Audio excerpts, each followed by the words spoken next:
Po, mga kababayan, ma'am sir, this is Jam the Filipino channel ang iyong lingkod. So today is July 6 or 7, 2026.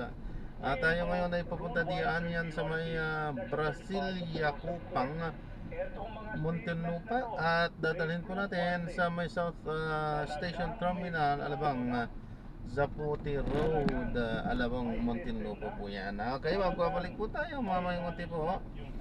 At disclaimer lamang po, ang content po natin ay kalsada at hindi ang passenger. Kaya nga naman na sakasakali man po na may marinig kayo mga pangalan ng lugar, pangalan ng tao, pangalan ng organization sa government o private man yan, ay wala pong kinalaman ang channel nito at wala pong pinapatungkulan. Lahat po ng pinag-uusapan dito ay paong dito lamang po yan sa loob at wala pong pinapatungkulan sa labas. Sa isang mamamatay tao upang patayin ang Pangulo, ang First Lady, yung asawa niya. Your Honor, please, I think Attorney Jason is making a scene. Kindly wind up, counsel. Your Honor, please, manifestation that Attorney Jason gave a statement addressed to this representation and she walked out. She's now coming back. Mr. Presiding Counsel, Officer, I'd like to kindly wind up and we will address that matter in a bit. Okay, now Your Honor, please. Yung pagkakita ng Vice Presidente sa buhay ng Pangulo ng Republika ng Pilipinas, hindi po yan normal. Iyan po ay unang pagkakataon na nangyari yan, nakipagkontrata sa isang mamamatay tao, Your Honor, please, to do that. Even without going into the question, is that a criminal act, Your Honor, please? That act, 110% sure, betrayed the public trust that the Vice President got in the previous election. Thank you, counsel, for Salamat, Counsel. Salamat, Mr. Calino. Salamat, Mr. Presiding Sir would Officer. like to remind my colleagues, the question posed by Senator Judge Risa pertains to the final question of this entire impeachment proceedings already. If that is an impeachable act or not. And since we gave the counsel for the prosecutors, I think about 5 minutes, Chair would now like to be fair and hear the counsel for the respondent to discuss why it is not an impeachable offense. Your Honor, may be allowed, I allowed to, so after our cross, After your... I would like as to understand it, I would like the Honorable Court to play back what the prosecutor said, because it's very interesting. So may I be indulged to allow to give my answer after my cross-examination? The Chair will allow it. Thank you, Your Honor. But you would have the similar and same amount of time given to the counsel for the prosecutors, again, to answer the reverse of the question, because statements were made by the counsel for the prosecutor their conclusions of fact and law already, which should be taken about advisement by the impeachment court, because these were not evidence, but rather conclusions in fact and law by the counsel for prosecutors. Senator Judge Pia Cayetano is recognized. Ma'am, you may proceed. What's your pleasure? Thank you, Mr. President. No, I would just like to manifest my support for the statement and observation of the presiding officer. That was like a closing statement, Mr. President. So, I don't think this is fair because, some parts are exciting, some parts are dragging. We're trying our best to be paying attention and what evidence, we have to first the evidence before us, what is admissible, what is not. The official objections will come later. But when we allow this to happen, lalo na natin yung process. So, if I may, with all due respect, Mr. President, admonish us. Call us out if Pick up lang po. Is also not proper at the proper time. Brasilia? We may all make those 11? mistakes. Even I may make that mistake. And I'm telling you, please call me out. If I make a mistake and ask the kind of question that should not properly be asked by a judge at that particular time. Because it is not right. We must follow the rules, and I know you are being courteous to all of us, but that was a closing statement. And I also asked the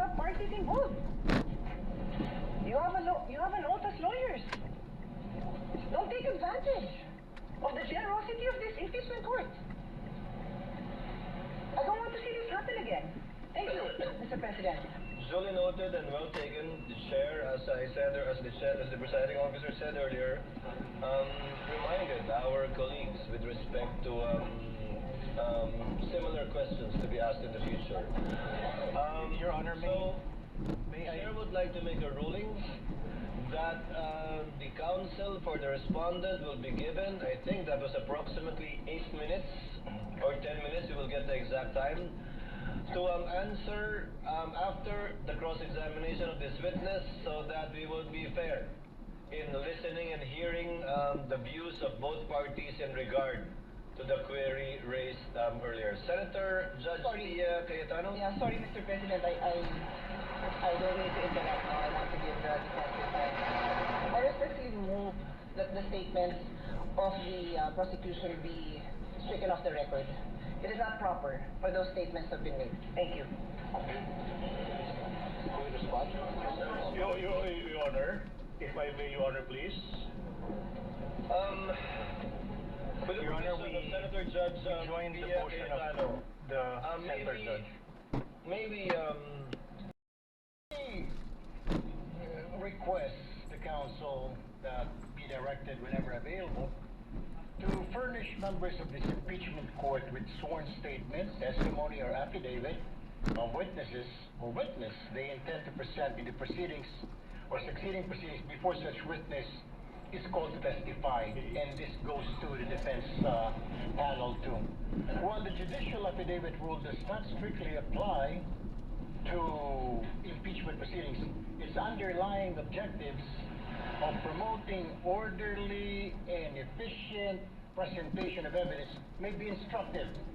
Advance access to the witness's sworn statement would assist the senator judges in following the testimony and preparing clarificatory questions.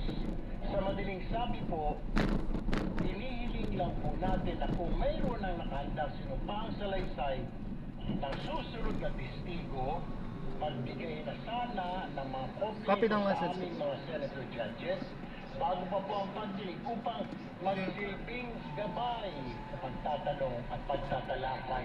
Maiwasan po natin ang mga sitwasyon na ito. Thank you, Mr. Presiding Officer.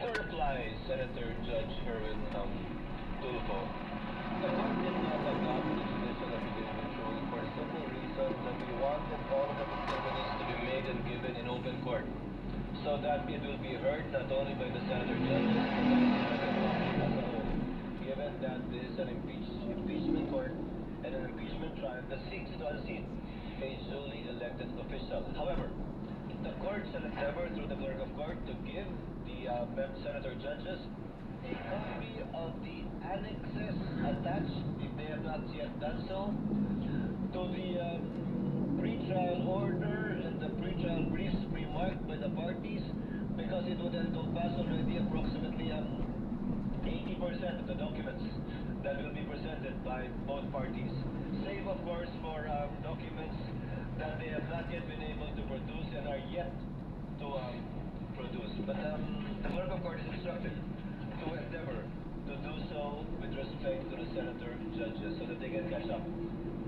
with what is going on in the proceedings. Yes, counsel for the prosecution, you may proceed. Thank you so much. Apologies, Senator Judge Rizal Tiveros is recognized. What is your pleasure, ma'am? Salamat po, Mr. Presiding Officer. Just a point of clarity, briefly, if I may, Mr. Presiding Officer. Salamat po, Mr. Presiding Officer. And of course, I will submit to any ruling or statement of the Presiding Officer to the Senator Judge. But for clarity, Mr. Presiding Officer, my question po had to do with how the evidence is material to the allegations in the articles of impeachment. Kasi nga po, hindi naman napapatunayan na the Vice President actually sought an assassin. I wanted to appreciate the evidence before me in light of the articles of impeachment. If you wish to strike out the response of the prosecutor, then so be it, Mr. Presiding Officer. But for clarity again, My intention was not to make a closing statement. Salamat po, Mr. We will President. review the transcript again. Sorry, we have some. My apologies on the part of the presiding officer. We have a bit of a problem with respect to getting an updated copy of the TSN.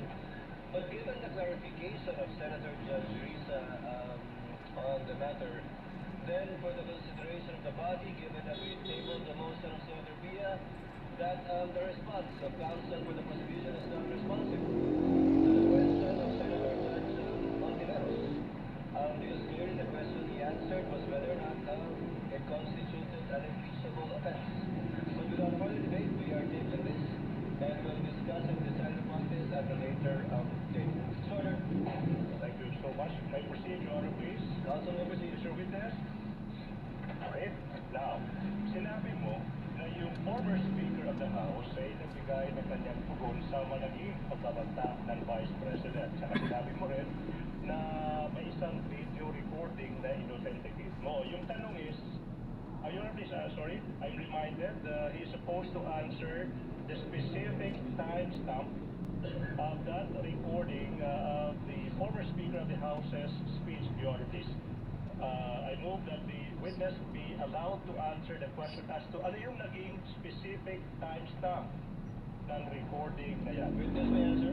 May I refer to my investigators note You may do so if you so wishes. Thank you, Your Honor.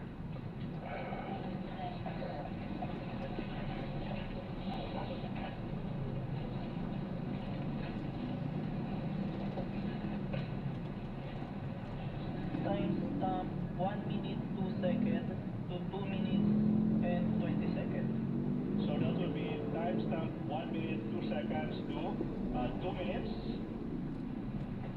20 seconds, sir. 20 seconds, Your Honor, please. I move that the portion identified by the witness from timestamps 1 minute 2 seconds to 2 minutes 20 seconds be played, Your Honor, please. Clerk of Court is directed to coordinate with counsel for the prosecution, accompanied by counsel for the respondent, to make sure that the USB identified by the witness will be the same one that will be played. Sorry. Senate President. Mr. Presiding Officer, I just have a few questions while we're waiting for the video to play. This is in line with the authentication. The gentleman may proceed. Yes, 2 minutes. Sa ating tinong testigo, narinig ko kanina ilang beses yung open source investigation. Anong ibig sabihin ng open source investigation? Ang ibig sabihin po nun is nag-gather po ko ng iba't ibang information na available sa internet wherein anyone can access po yung data na yun. And yung iba't ibang information na yun, how do you prove whether those information are valid, authentic, totoo? In the age of fake news ngayon, ang dami ng mga information na Yung pinagkuhanan ko, Your Honor, ng mga information na yan is from the official websites and official web pages po. Okay. To ensure that the contents is accurate. Okay. And then, my next question, narinig ko rin kanina na minamanual comparison yung mga videos between, let's say, Facebook and, let's say, yung video recording. Can you describe to us anong ibig sabihin ng manual comparison? Ibig sabihin po nun, Your Honor, meron akong dalawang monitor during that time and both pages were being played to ensure that the contents are identical po. Mayroon bang, ano yan, nakaupo ka doon, tinitignan mo yung dalawa? Yes po. Wala ka bang, let's say, software na will say, ito ay purely parehas itong dalawang video? Kasi nga-imagine ko, naupo ka doon, papanoodin mo yung dalawang video. How do we know that 1:1 yung video na kino-compare mo? Based on, nakikita naman po siya and based on the audio, sir, na sabay po sila. Ikaw lang yun ang tumitingin. Yes po, and it was checked after po. Sino nag-check? Meron po ako nagre-review na executive officer and the chief po. So kayong dalawa ang nagsasabi na itong Facebook video and also itong video recording talagang parehas na parehas. The authentication itself, the affidavit po, ako lang po. Okay. Meron ba kayong ginagamit ng standards in terms of comparison. Like for example, ito ay ginagamit ng international investigative body. Ito ay isang standard na acceptable by international judicial process. Meron ba kayong ginagamit na standard acceptable by the judiciary or any courts? Yung procedure ko po nagawa is based lang po sa digital forensic procedure. Ayun po yung ginagamit sa digital forensic as a whole. Yung practice po ng Yung digital forensic procedure, ito ba ay internationally accepted procedure or locally lang? It's a procedure that is acceptable internationally and in court po. And then, meron bang international accreditation stamp yan or organization that approves it? I have no personal knowledge, Your Honor, but I've been following that procedure. And accepted by the courts? Yes po. Alright, thank you. Thank you, Mr. Presiding Officer. Thank you, Mr. Senate President. Clerk of Court is directed through the technical staff to kindly play the video. The Vice President of the Republic of the Philippines, Sara Duterte, admitted to contacting an assassin to kill President Ferdinand R. Marcos Jr., First Lady Luisa Araneta Marcos, and myself. Let me be clear. Hindi na to biro. Hindi na to normal na panalita. Isa itong direktang banta sa ating demokrasya, sa ating pamahalaan, at sa seguridad ng bayan.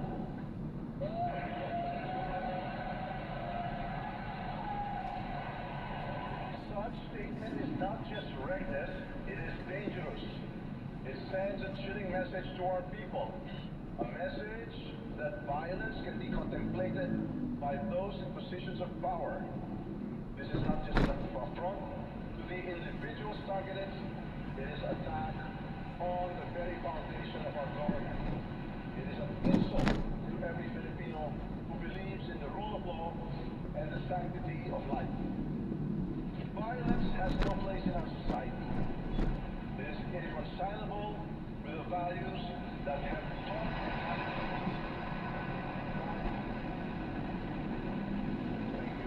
So much. That's the portion of your release that may be proceed. Thank you so much. Thank you so much. Mr. Witness, nasabi mo rin na yung AFP, Armed Forces of the Philippines, nag-issue rin na kanilang tugon sa mga naging pagbabanta ng Vice President. Ano ba yung pruweba mo sa naging tugon ng Armed Forces of the Philippines? I have a screenshot of the website of the Armed Forces of the Philippines titled Statement on Military Professionalism and National Unity by General Romeo Brown Research. Sinabi mo screenshot. Now, sino yung kumuha ng screenshot na yan? I did, sir, and I used my laptop. Anong ginawa mo sa screenshot na yan kung meron man? I perceived an electronic copy ng screenshot sa laptop and printed it. Sana yung print out ng screenshot na yan. Sinabit ko po yung copy sa Committee on Justice of House of Representatives. Now, kung yung print out ng screenshot papakita sa'yo, ma-identify mo ba yan? Yes, sir. Process of presenting you a print out of a screenshot from the AFP website with the title, quotes, Statements on Military Professionalism and National Unity, and quotes, that is previously marked as Exhibit B, Roman numeral 4-16. Okay? May you peruse the same? And the question is, what relation, if any, does that document have with the printout of the screenshot you mentioned? This is a copy. How faithful you can call is this printout of the actual screenshot? The system copy.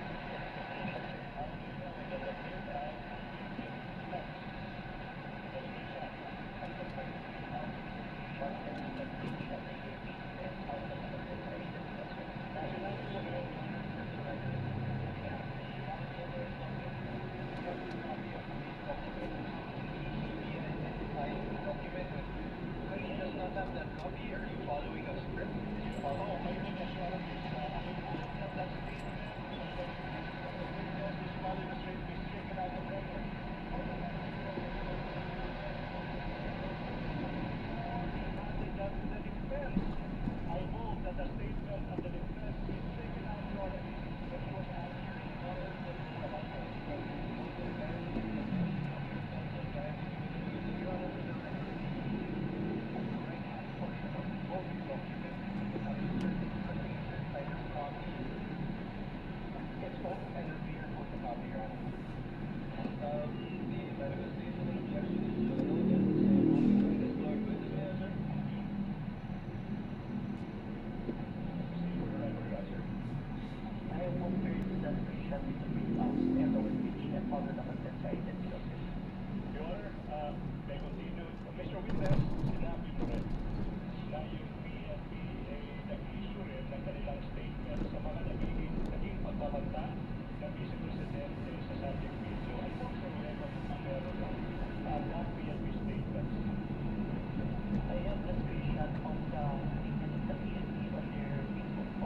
Committee on Justice. Na kung yung copy ng printout ng screenshot ipapakita sa iyo, will you be able to identify the same?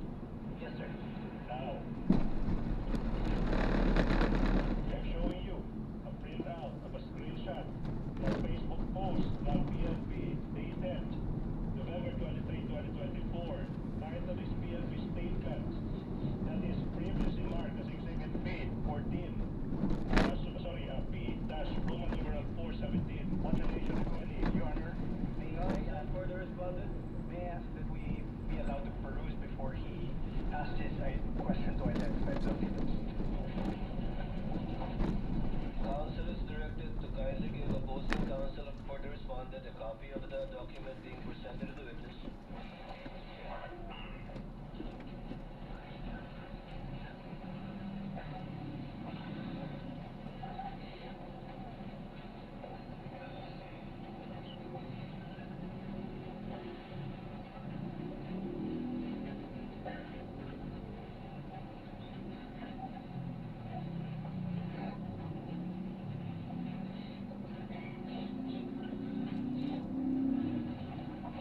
Your Honor, both documents appear to be photocopies, Your Honor. Noted, and I presume the continuing objection and comment of the counsel for respondent will be placed on record as well. Thank you, Your Honor. Witness may answer.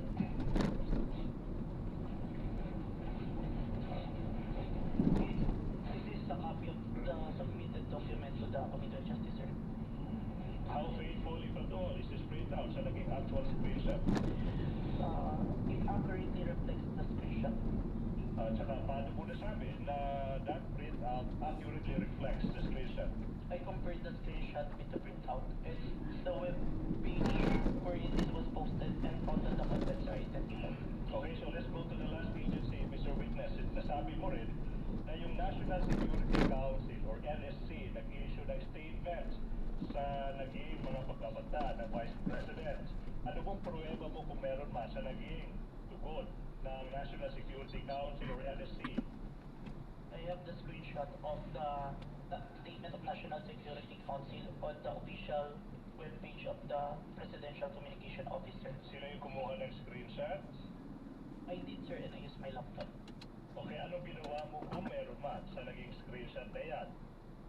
Sinip ko muna electronic copy ng screenshot sa laptop ko and Sana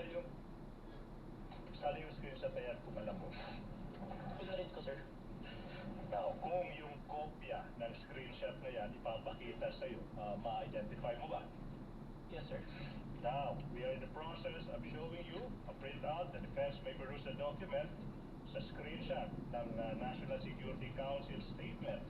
Okay, previously marked as Exhibit P-Roman numeral 4-18.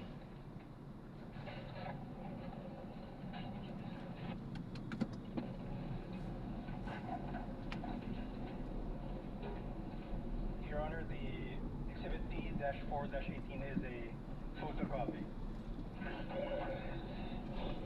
Noted. Okay. May I ask the question? Kindly return the document to the witness so that witness may answer. Mr. Witness, what relation, if any, does that document have with the printout of the screenshot you mentioned? This is the copy that was submitted to Committee on Justice, sir. How faithful, if at all, is that printout from the actual screenshot? It accurately reflects the screenshot, sir. And how do you know that that printout accurately reflects the screenshot? I compared the screenshot with the printout and the web page and found that the contents are identical, sir. Okay, done. Now, Mr. Witness, let's proceed. Sinabi mo rin na in the course you conducted yung open source investigation. Now, what happened, if any, in the course of your investigation in relation to the statements of the Vice President after you collated the videos, the screenshots of the several governmental agencies? We then proceed to the issuance of subpoena, sir, to the following individuals who were present on November 23, 2024. Bons Magsangbol, Red Mendoza, Dempsey Reyes, Ana Malindoc Uy, Mikhail Flores and Jason Rubrico, sir. Alright, now, yung tanong, Mr. Witness, is, ba't kaya nag-issue, kung alam mo, no? Ba't nag-issue yung NBI ng subpoena sa mga tao nito? Nandun po kasi sila sa, present sila during the November 23, 2024 online press conference, sir. Alright, now, ano ba yung nangyari kung meron man after yung NBI nag-issue ng subpoenas ba yan or subpoenas sa mga tao nito? Dumating po sa office namin si Dempsey Reyes and Boss Magsampol noong December 4, 2024 and inassign po sa akin na i-interview at ako yung interview. So, please, may Dempsey Reyes says, so rest in peace now. Ano ba yung nangyari kung meron mo during your interview with namayapang si Dempsey Reyes? He confirmed po na he was present during the November 23, 2024 online press conference. And he also confirmed that he heard the Vice President utter the statement, quote and quote. May I refer to the notes for the exact statement? The witness may do so. He confirmed the statement here, the statement of the Vice President, quote and quote, yes, huwag kang mag-alala, ma'am, sa security ko, kasi may kinausap na ako na tao, sinabi ko sa kanya. May I object? This is hearsay. Oh. Objection is sustained. Counsel, clearly you're trying to use this witness to present an affidavit of another person who has already passed. If I may, Your Honor, please. Counsel, may I Your Honor, please, that's an affidavit Tingnan po but sa Dempsey Reyes. tawiran Your Honor, please, pagkalikot, the kuya. question was what happened during his interview with that person. And he just answered the question by saying that Dempsey Ito po? Reyes Opo. confirmed that he was there and that he heard the Ingat Vice po, ma'am. President God bless po. uttering Double check ang gamit ko.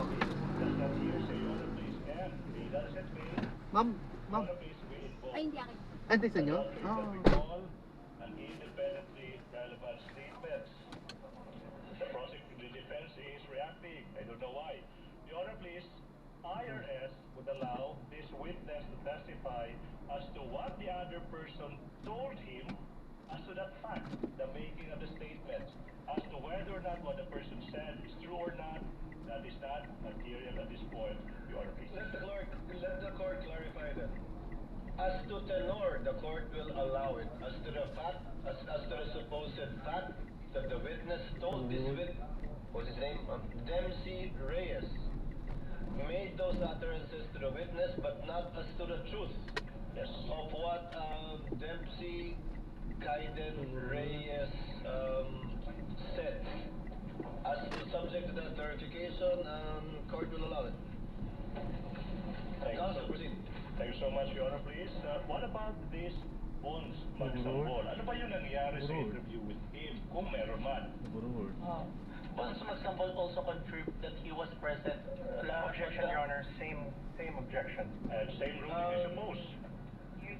Let the witness first answer and the court will make a ruling because you might have a different answer. Because counsel, note the affidavit of the witness appended the affidavit of this Bonds guy, but did not do so with the affidavit of Dempsey. So, court will listen, presiding officer will listen to the witness before ruling on the matter. We may have the same ruling unless he gives a different answer. Please, witness, Mr. Answer. Please, Mr. Witness, kindly answer. Thank you, Your Honor. Boss Magsampol also confirmed that he was present on the November 23, 2024 online press conference held by the Office of the Vice President. And he also confirmed that he heard the utterance of the Vice President making the statement. Same ruling, only as to tenor. The court will admit it, not as to the truth that indeed what Bond said is true, but only as to the fact that he told the witness those statements in the Q&A that they had. What is the pleasure of Senator Judge Rafi Tulfo?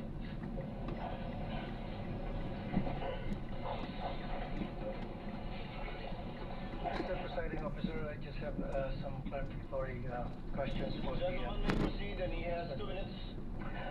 expert witness. Sabi mo meron kang 2 weeks lecture experience as a digital evidence expert. Is that right? 2 weeks? 2 weeks training. Wala ka nang iba pang training? I have the training on different digital forensic aspects. Dito sa abroad meron? Meron po, pero yung specific sa photo and video authentication, yun po yung 2 weeks. So, all in all total, you have 2 years experience plus 2 weeks lecture lang pagdating sa authentication ng forensic evidence For the photo and video, sir. for the photo and video, which ito yung pinag-usapan natin yan. Now, my question to you, in your testimony, Mr. Witness, you did mention that you personally investigated the alleged inciting to sedition by the VP Sara Duterte's video, correct? Yes, Your Honor. Now, in doing so, in the course of your investigation, did you look at the comments section? If you did, ano yung mga reactions doon? Ano yung mga statements doon sa comment sections? Ng mga nag-view ng videos? There are comments that they agreed to the statement of the Vice President, but it was not documented, sir. That's all, Mr. Presiding Officer. Thank you. Thank you, Senator Judge Tulfo. Counsel, you may proceed. Thank you so much, Your Honor. Mr. Witness, let's proceed. What proof, if any, do you have that Dempsey Reyes confirmed that he heard the Vice President utter those words? I have the signed minutes of interview with Dempsey Reyes and an affidavit that I executed attesting to the interview, sir. All right. Now, what about this Bones Magsambol? What proof, if any, do you have that he confirmed that he heard the Vice President utter those words? I have the minutes of interview with Bots Magsambol, sir, that he was signed, and I also have the affidavit that attesting that I interviewed Bots Magsambol, sir. So far, Mr. Witness, you mentioned 1 minute and affidavits. Now, kung yung mga dokumentong ito ipapakita sa'yo, do you think you'll be able to identify the same? Yes, sir. Now, I'm now showing you a document entitled Side Minutes that is previously marked as Exhibit P Roman numeral 4-20 and series. Please peruse the documents. May the defense be allowed also to peruse, Your Honor? The defense may, the counsel for respondent may look at the document.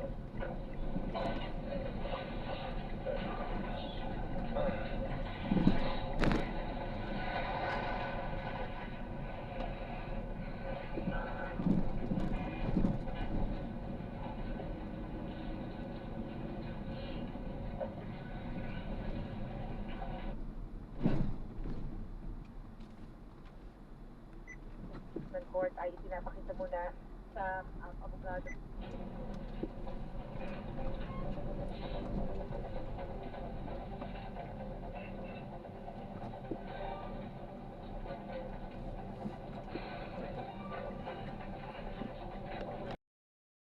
Ng ulo, yan. What does P-4-20T seek to show, counsel for the prosecution? If I may peruse the document, John, please.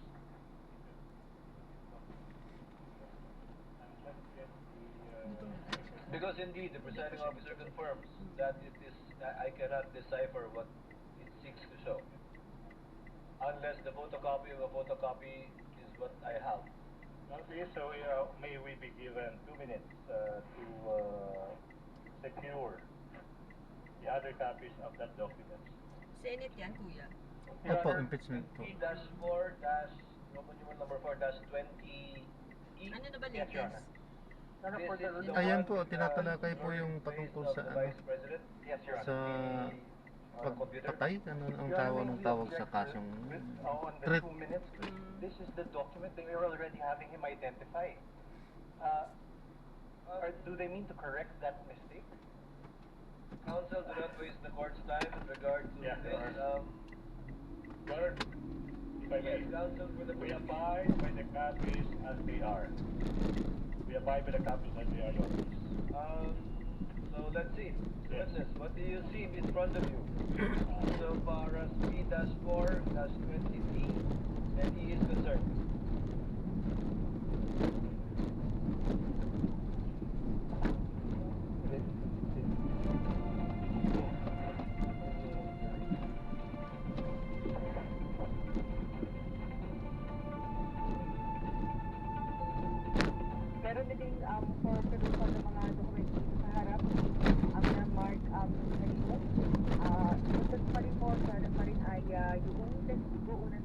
proceed po kung sa Ito po rin ang malawin yung copy natin.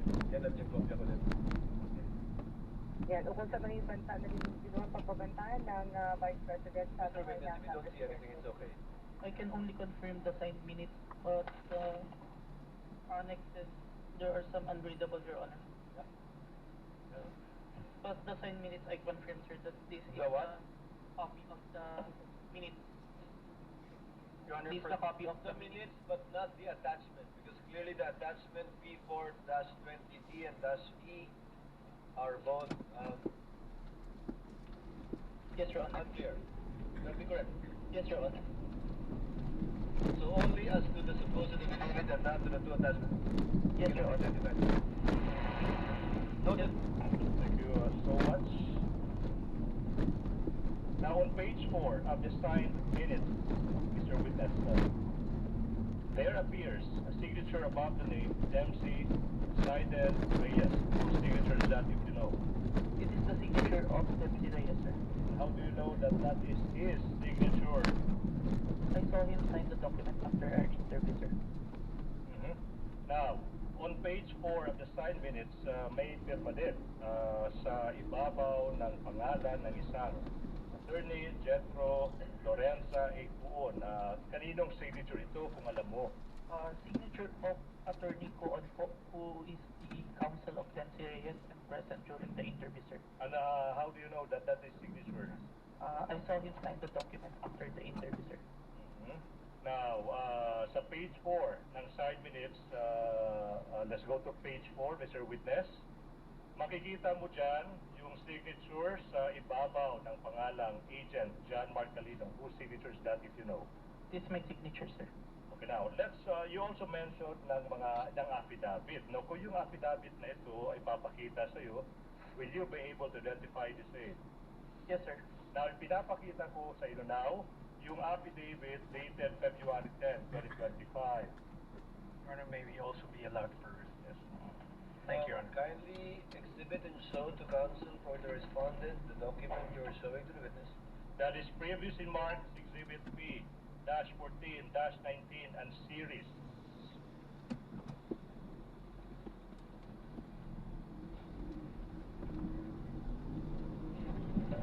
And if the court may inquire as to the remainder of the testimony witness, we are about to wind up the testimony witness.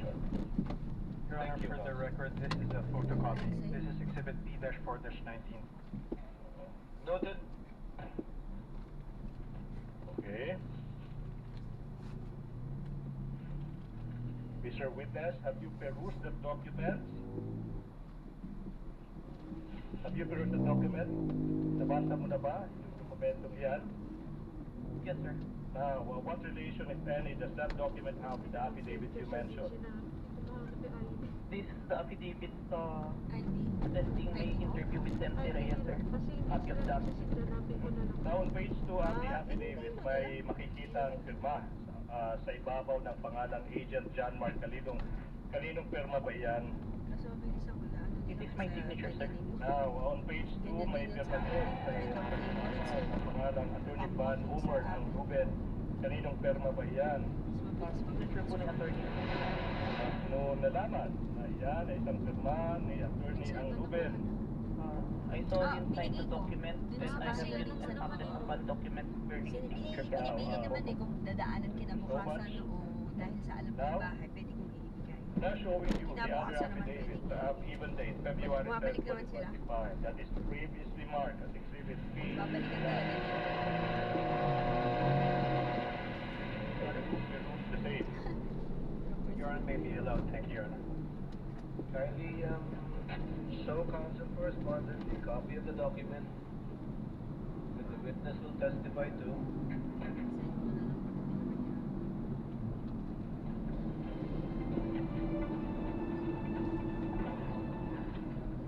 Thank you so much.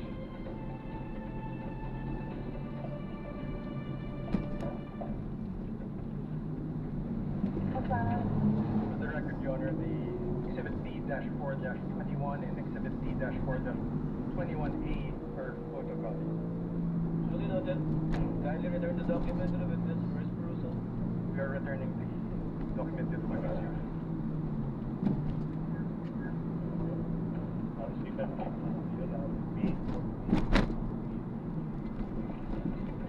Council, please proceed.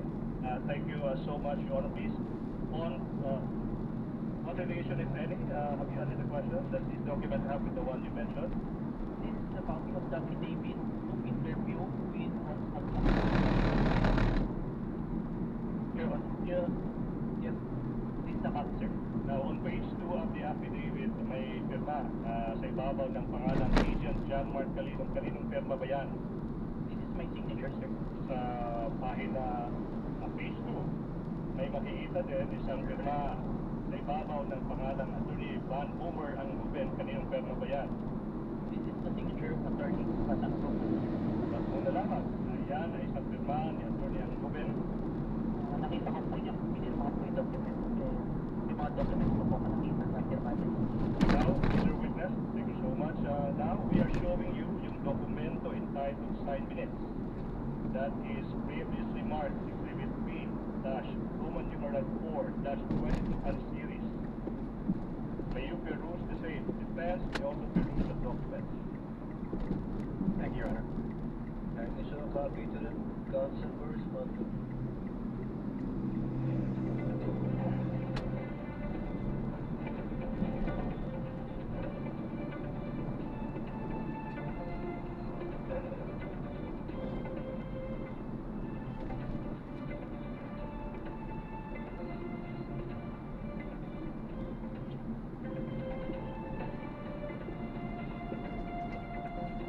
Ma'am, excuse po.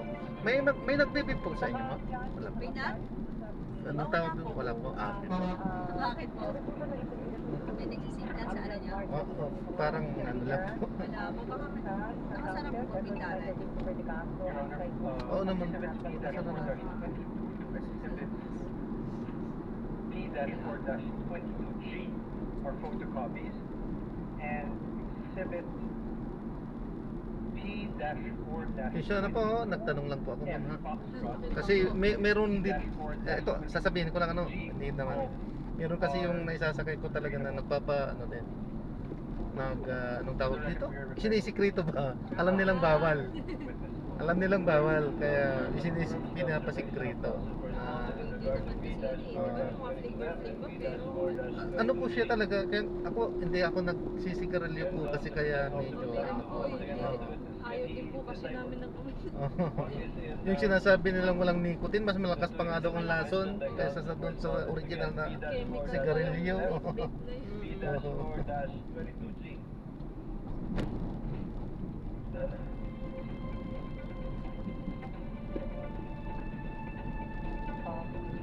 Minsan may naano ako na hindi nga daw sabi, pero meron yung tumutunog eh. Narinig kong pumitay. Wala na, hindi na niya ma-deny.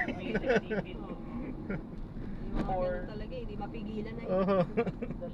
Hindi makapaghintay na sa labas ng sasakyan eh. P-4-22G. Duly noted. Thank you so much. May proceed, Your Honor, please. On page 6 ng side minutes, may makikitang pirma sa ibabaw ng pangalang Bones Magsampor, Magistrang Boss. Kaninong pirma ba yan?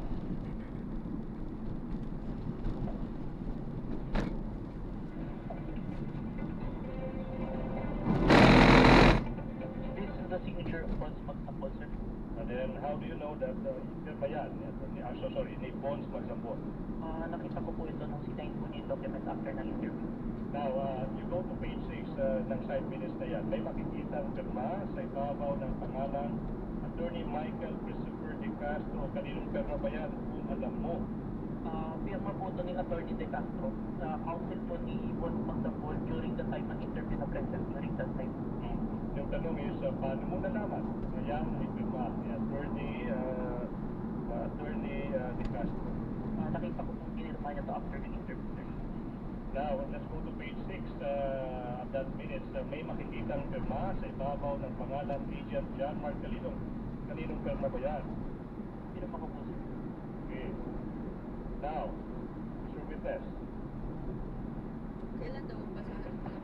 Ito nga po yung tinatanong. Mr. Witness? Kung ngayon China, no, meron You din mentioned. siyang ano, that the Either bukas or FBI this week. conducted an investigation on the threats uttered by the Vice President against the President, First Lady, at former Speaker of the House of Representatives. Now, ano ba yung nangyari? Ano ba yung nangyari kung meron Sa short o sa pagkatapos 3-4. na naging pwedeng low. investigasyon ng FBI? Objection, Your Honor. Misleading. Pwede rin lang sir. Kasi lahat ng kinukuha nila hindi nila pinapalong. Will you praise Para counsel? kasi Okay, pare-pareho. now, Parang gusto ko sa what short happens mas malapit if kasi any? lima kasi. And if Naliliita you know, naman si An nga, and ang liit in lang din sa akin. relation to the investigation conducted by Ma-adjust the naman eh. FBI, after the Hindi FBI mo kailangan i-reflect ng original size. Objection, Your Honor. Same objection. Your Honor, please, if I may, Witness, may answer. Wait lang. Oo. After the investigation, we executed an affidavit of investigation May sample dun sa bahay. and Niliitan lang. recommended the findings Sir, pa yung sa nagpaano ako ng folder kay Ann para may copy din ako. counts of rape threats Tapos mga black and white na in case kailanganin sa susunod kailan ng mga Na-drop na natin. Maraming salamat po sa panonood. Hanggang sa muli po, ingat at God bless. Paalam po muna. Or printout thereof is Ay, appended as I mean, nakapunta na tayo sa ating drop-off area. So, ayan, maggagawa na po tayo ng ibang video sa ating susunod na episode. Paalam. I mean, gagawa na tayo ng susunod na video sa ating susunod na mga content.